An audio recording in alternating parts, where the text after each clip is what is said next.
Hello everybody and welcome to the right side of my face, which you don't often get to see because my camera's usually over there. You also get to see a totally different side of my room. How exciting is that, guys? What a real treat I've given you today. So, sorry things have been a little bit slow recently regarding YouTube. That's mainly because I've been playing around with Twitch and streaming, and if you want to catch one of those streams, I'm at twitch.tv/Phyzik_gaming. That's Tuesdays and Fridays, 7 PM Greenwich Mean Time.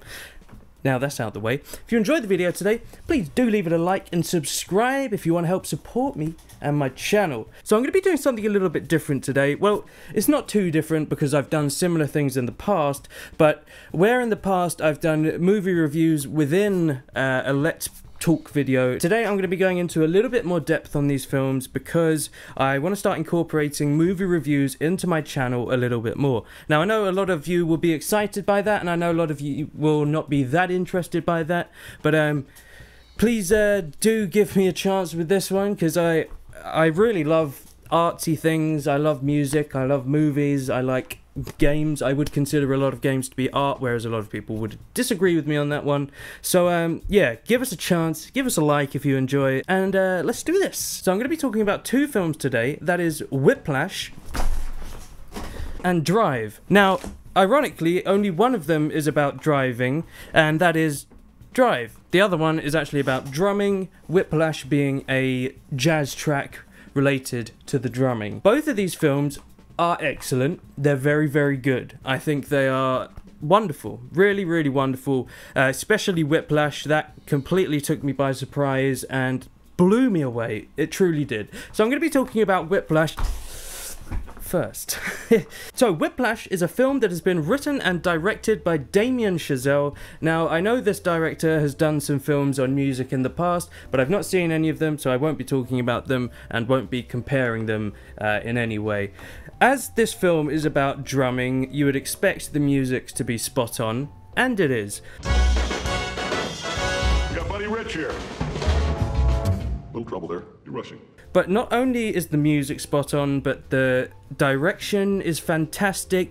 Some of the performances were really, really good. Now we have Miles Teller and J.K. Simmons playing the main roles. Miles Teller plays a young boy called Andrew Neiman who is trying to get big in the world of music, and J.K. Simmons plays a drill sergeant kind of music instructor. He is fierce, he is unremorseful, he is incredibly intense, and it's one of the best performances I've seen in a long, long time. He pulled it off in such an incredible way because this person has such a hard front to him, but underneath there are a lot of layers to his character, and J.K. Simmons did a wonderful job of displaying those layers very well while still creating a convincing and believable performance. So wonderful. Now Miles Teller plays the drummer, and my god, is he good at drumming. Like, he is pretty damn good.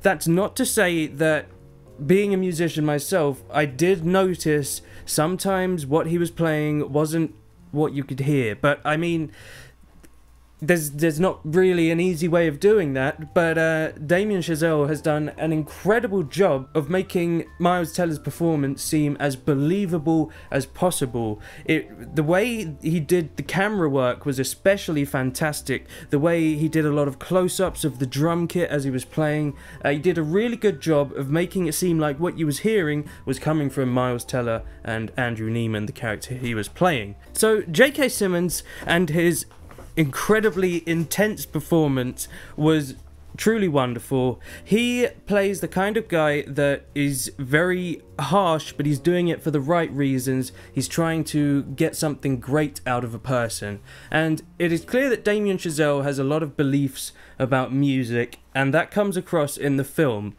Usually in a way that I don't mind. However, there was one scene I wasn't a big fan of, where it is Miles Teller's character Andrew Neiman sitting down at dinner with his family, and some of the dialogue is fairly cliche, some of it is pretty unrealistic, and it's clear that Damien is using this as a vessel to get some of his own thoughts out onto the screen. And I really don't mind directors if they want to do that every now and again, but it has to be kind of subtle, or it really does feel like the ideas are just being beaten into you. So I wasn't a big fan of that. I also wasn't the biggest fan of some of the events that happened in the film. Some of them were so ridiculous that they were a little bit unbelievable, and it just took me out of it for a moment, which isn't too great. And it was also clear that they were simply plot devices to kind of move the film along. Now, don't let any of these things dissuade you away from watching this film, because Whiplash is absolutely brilliant. As you would imagine, the music is spot on.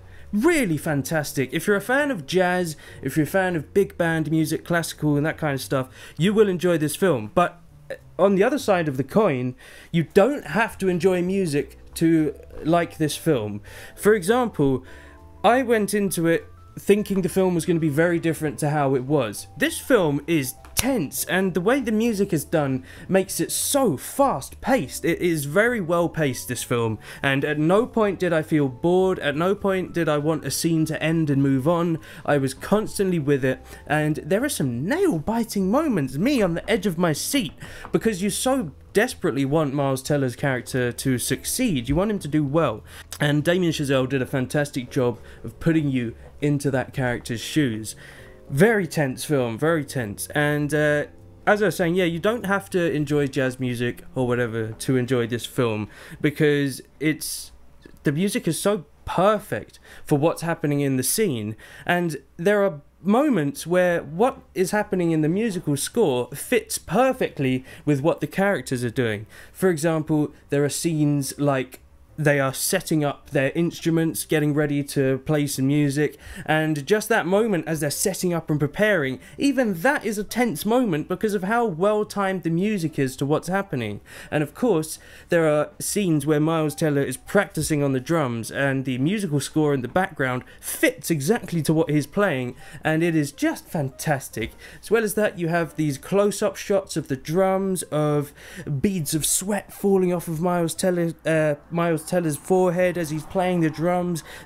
And he is fantastic as well. I've never been the biggest fan of Miles Teller, but this film showed me that he is an incredibly competent actor. Incredibly competent indeed. He did a great job of playing this role, and I mean, there are parts about his character that I really dislike, but of course you're not supposed to like those sides of him, but you still want him to succeed nonetheless. And because I have such a deep love for music, I think that really helped me to get into the shoes of the main character. So, for me, Whiplash was fantastic.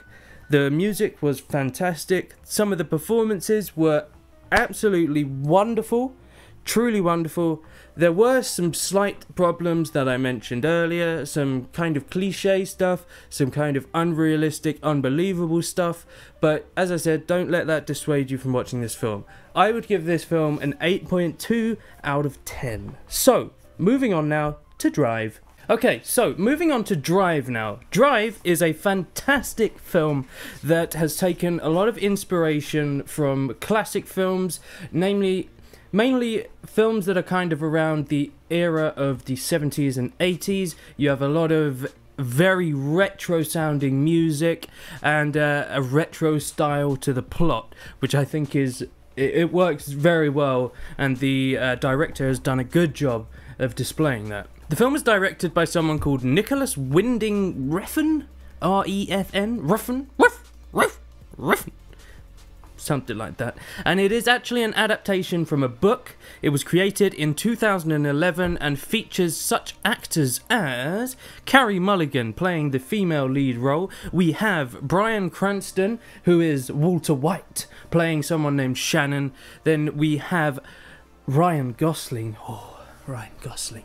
Playing the main character, who has no name. He's a nameless protagonist, and he is, for the most part, a silent protagonist. He is very quiet, there is very little dialogue with him, and I think that's good, because it creates a very mysterious character, but it also kind of creates this empathy where you put yourself in the character's shoes. I don't know if you may have noticed this when you're playing a video game and you're playing as a silent protagonist, you can more than often empathize with a character like that because you feel like you are that character, because they're not saying many things that would be different from yourself, so you can put yourself in their shoes just that little bit more, if you see what I'm saying.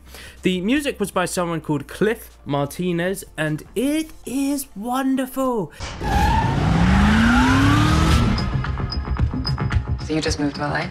No, I've been here for a while. What do you do? I drive for movies. It is absolutely my kind of soundtrack. Very 80s, very retro, very synthy, and it goes really well with the theme of the film. You can see by the way the script, the curly scripty font they use, the pink colours, very nice, very Vice City-esque, and I like that a lot. Now, in terms of the plot, there's not much I want to say because I don't want to ruin anything, and I think it's better going into this film without really knowing what you're getting into. But the main theme of it is crime, and you have Ryan Gosling's character playing a Hollywood stunt driver. You don't really know much about him, you don't really know what he's capable of, but that works really well in this film. It is incredibly violent, which I wasn't expecting. It is just relentlessly violent, but it's very, very well done. It is it's over the top, but in ways realistic, and it adds just that little more tension. I think films need a threat. They need a bit of violence and that kind of thing if you want to feel tension. I have a real problem with these Hollywood blockbusters, The Avengers Age of Ultron as an example, where all of the enemies are robots and you don't really feel much tension because it's superheroes fighting robots. One are invincible, one doesn't feel pain, so you don't really get involved much. With Drive, it was very much the opposite. Just really good, really good. Took me by surprise. I know this director has created Only God Forgives since then, which apparently is not too great, not too good at all, but I can't talk much on it because I haven't seen it. So in my opinion, I'm going to give Drive a 7.9 out of 10. So those have been my movie reviews. I hope you've enjoyed watching. If you have, please do leave a like and subscribe if you want to help support me and my channel. So I will be streaming tomorrow, which is Tuesday the 11th of February at 7 PM Greenwich Mean Time, as well as Friday and Saturday. Friday's the same time. Saturday, however, is at 6:30 Greenwich Mean Time over at twitch.tv/Phyzik_gaming. I also have a Patreon set up for those that want to support me even more. That is patreon.com/Phyzik_talks. So, thank you so much for watching, guys. I will see you in the next one. Ta-ta now.